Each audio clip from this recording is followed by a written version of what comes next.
শুরু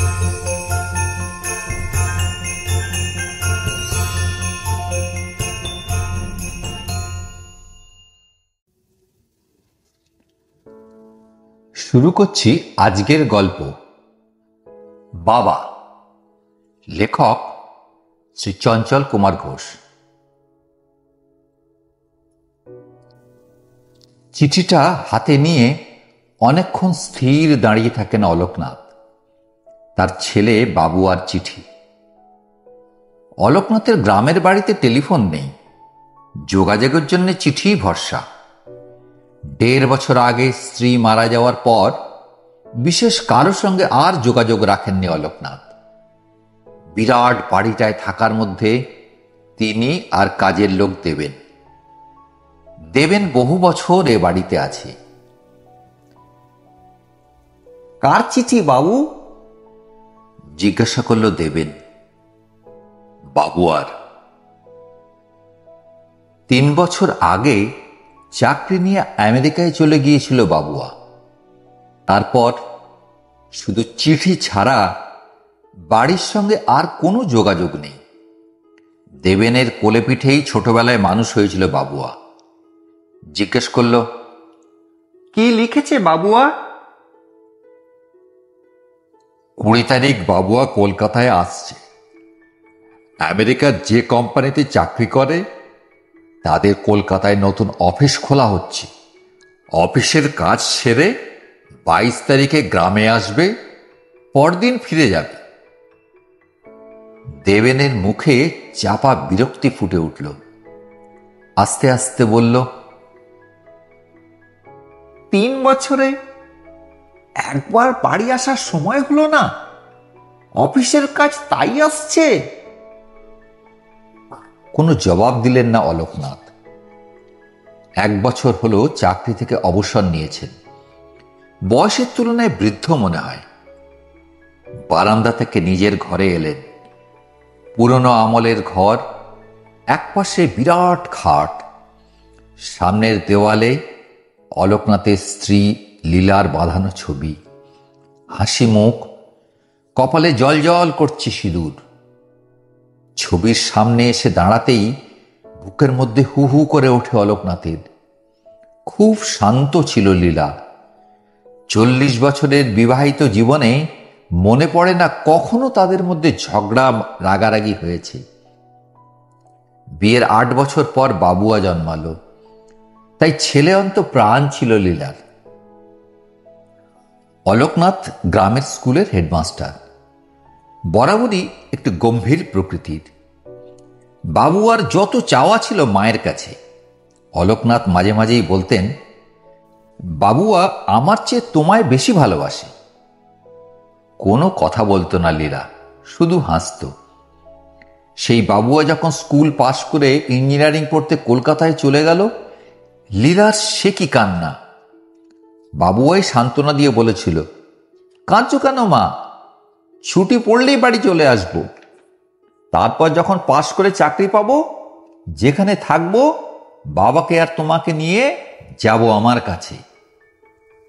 লীলা বলতো, তোর বাবা গ্রাম ছেড়ে কোথাও যাবে না, আমি তোর সঙ্গে গিয়ে থাকব। ছুটির সময় যখন বাবুয়া বাড়ি আসতো, লীলার কি আনন্দ। হোস্টেলে ভালো খাবার পায় না, তাই বাবুয়া যা পছন্দ করত সব রান্না করত।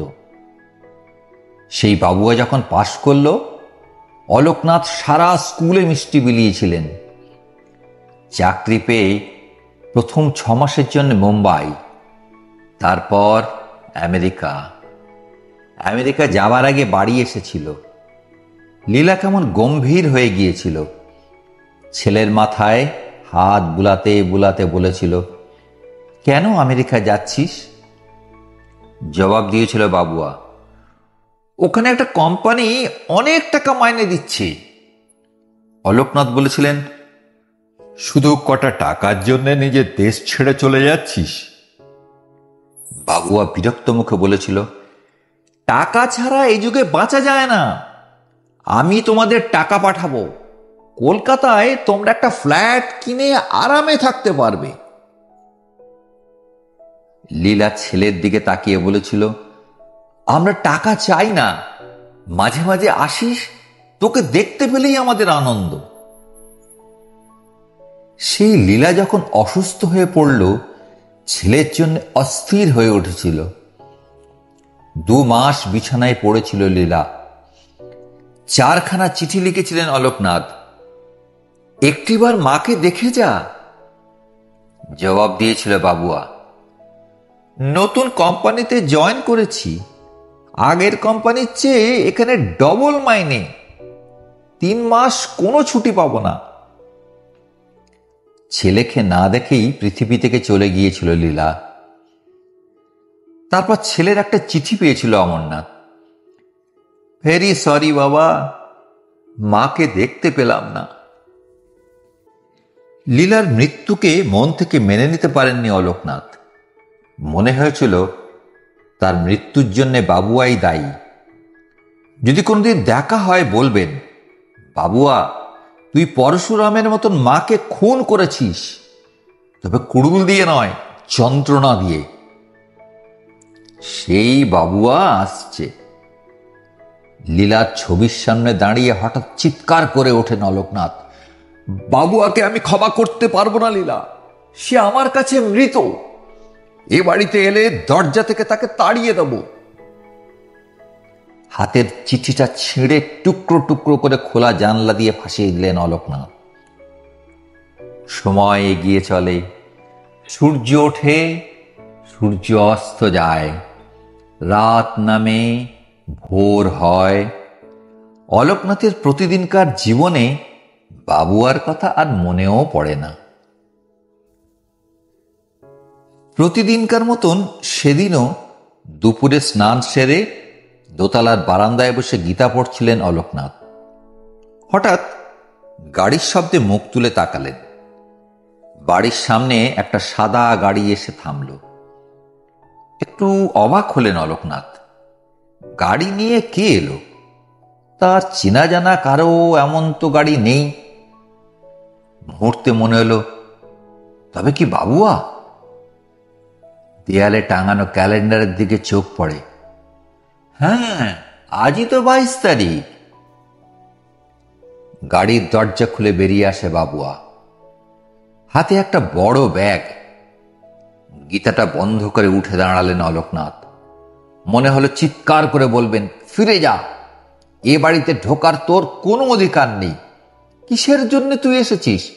কাকে দেখবার জন্য এসেছিস? বলতে গিয়েও বলতে পারলেন না। কেউ যেন তার কণ্ঠস্বর স্তব্ধ করে দিয়েছে।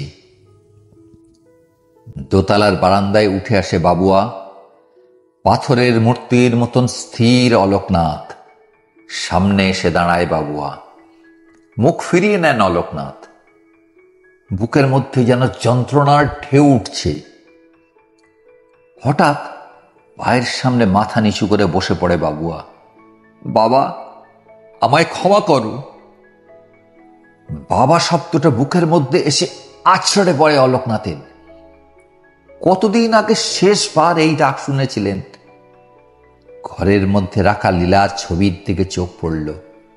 মনে হলো আজ আর সে যেন হাসছে না। কি করুণ বিষণ্ণ দৃষ্টি। কেমন আনমনা হয়ে গেলেন অলোকনাথ।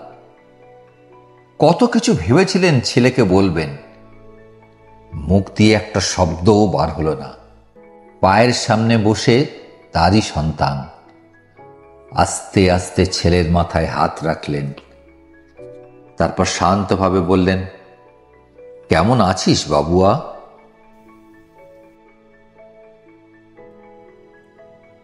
গল্পটি কেমন লাগলো কমেন্ট বক্সে অবশ্যই জানাবেন এবং সাবস্ক্রাইব বাটনটি প্রেস করে রাখবেন, যাতে পরবর্তীকালে আমরা কোনো ভিডিও অথবা অডিও গল্প আপলোড করলে আপনারা সবার আগে তার নোটিফিকেশন পেয়ে যান। ধন্যবাদ।